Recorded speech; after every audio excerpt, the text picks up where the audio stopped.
Hello बच्चों। आज ना मैं आप लोगों को कहानी सुनाऊंगी, good tree and the man. आप लोगों को ये कहानी बहुत ही अच्छी लगेगी, तो आओ सुनो। आजकल ज़्यादातर शहरों में सिर्फ बड़े बड़े बिल्डिंग से दिखाई पड़ते हैं। कहीं पर भी पेड़ या जंगल दिखाई नहीं पड़ता, क्योंकि सब काटे जा रहे हैं और वहाँ पर बड़े बड़े बिल्डिंग तैयार हो रहे हैं। तो बच्चों, ये कहानी ऐसे ही किसी एक शहर की है, जहाँ पर बड़े बड़े बिल्डिंग जो थे खड़े थे, पर वहाँ पे कोई भी पेड़ पौधा या जंगल ज़्यादा दिखाई नहीं पड़ता था। पर पता है बच्चों, उस शहर के एक बीच बराबर एक बहुत बड़ा सा पेड़ हुआ करता था। हाँ, उस पेड़ की छाँव बहुत ही आरामदायक थी।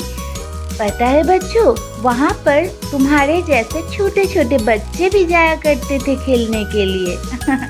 वहाँ पर उस पेड़ के नीचे बहुत ही मज़े से खेला करते थे और जब थक जाते थे वहीं पर सो जाया करते थे। अचानक एक दिन दो लोग रास्ते से जा रहे थे। दोनों ही बहुत थके हुए थे, तो रास्ते से जाते जाते उनकी नज़र उस बड़े से पेड़ पर पड़ी। तो उन दोनों ने सोचा, चलो थोड़ा आराम कर लेते हैं इस पेड़ के नीचे। यह सोचकर वो दोनों गए और उस पेड़ के नीचे बैठकर थोड़ा आराम किया। कुछ देर बाद उनमें से एक को बहुत ज़्यादा भूख लगी, तो उसने अपनी गर्दन ऊंची करके पेड़ पर देखा, पर उसे वहाँ खाने के लिए कोई फल नहीं मिला। तो वो गुस्सा हुआ और उस पेड़ को कोसने लगा। उसने कहा कि ये पेड़ तो एकदम बेकार है, ये पेड़ कोई काम का नहीं है, ये पेड़ तो कोई फल भी नहीं देता है। यह सब सुनकर उस पेड़ को बहुत ही गुस्सा आया। उसने कहा, तुम मुझे कोसना बंद करो, मैंने तुम्हें इतनी कड़ी धूप में आराम दिया है। तुम जब थके हारे थे तो तुम मेरे पास आए थे, मैंने तुम्हें छाँव दी, ठंडक दी, आराम दिया, और तुम मुझे ही कोस रहे हो।